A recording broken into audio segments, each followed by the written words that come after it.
L'Eva ha acabat els estudis de màster a la UB i vol continuar fent recerca mitjançant el doctorat.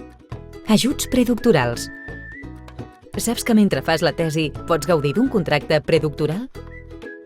Consulta les convocatòries d'ajuts que ofereixen el Ministeri d'Educació, Cultura i Esport, el Ministeri d'Economia i Competitivitat, l'Agència de Gestió d'Ajuts Universitaris i de Recerca i la Universitat de Barcelona.